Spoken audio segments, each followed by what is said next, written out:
बांग्लादेश में हुए 13वें आम चुनाव के नतीजे सामने आ गए हैं और ये नतीजे एक बड़े बदलाव की गवाही दे रहे हैं।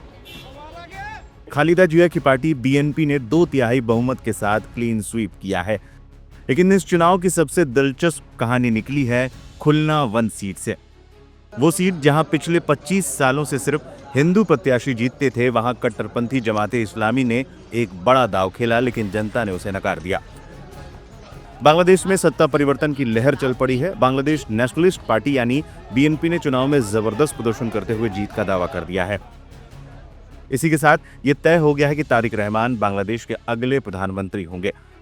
करीब 17 साल के निर्वासन के बाद वतन लौटे तारिक रहमान पूर्व प्रधानमंत्री खालिदा जिया के बेटे हैं।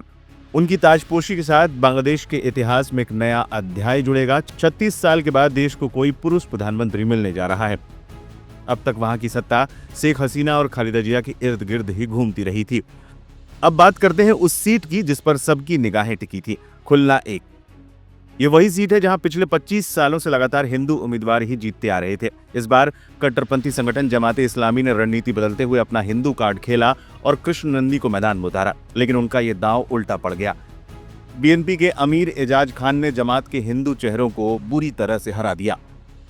खुलना 1 सीट पर एजाज खान को 1,21,352 वोट मिले। जमात के उम्मीदवार कृष्ण नंदी 70,346 वोटों पर ही सिमट गए। खुलना 1 का इतिहास बताता है कि यहाँ अल्पसंख्यक वोट बैंक निर्णायक रहा है। साल 2001 में खुलना 1 सीट से आवामी लीग के 95 विश्वास जीते थे। 2008 में नोनी गोपाल मंडल और फिर 2014 और 2018 में दोबारा से 95 विश्वास ने यहाँ जीत दर्ज की थी। लेकिन 2024 के बाद बदले हालातों, अल्पसंख्यकों पर हुए हमलों और कट्टरपंथी ताकतों के उभार ने सारे समीकरण बदल दिए। नतीजा ये हुआ कि जमाते इस्लामी के नेतृत्व वाले गठबंधन की हालत खस्ता है और वो 50 सीटों के आंकड़ों को भी छूते नजर नहीं आ रहे। इस चुनाव को शांतिपूर्ण कराने के लिए बांग्लादेश के इतिहास की सबसे बड़ी सुरक्षा तैनाती की गई थी। करीब 10 लाख सुरक्षाकर्मी तैनात थे। चुनाव आयोग के मुताबिक मतदान को लेकर कुछ विवाद जरूर उठे, लेकिन मुख्य निर्वाचन आयुक्त ने गड़बड़ी के आरोपों को खारिज कर दिया है।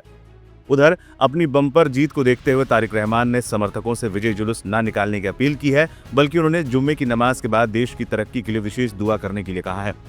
तो कुल मिलाकर बांग्लादेश अब एक नई दिशा में आगे बढ़ रहा है। शेख हसीना के दौर के बाद अब तारिक रहमान के हाथों में कमान होगी। भारत ने इस चुनाव में कोई पर्यवेक्षक नहीं भेजा था, लेकिन पड़ोसी होने के नाते दिल्ली की नजरें भी ढाका की नई सरकार पर जरूर टिकी होंगी।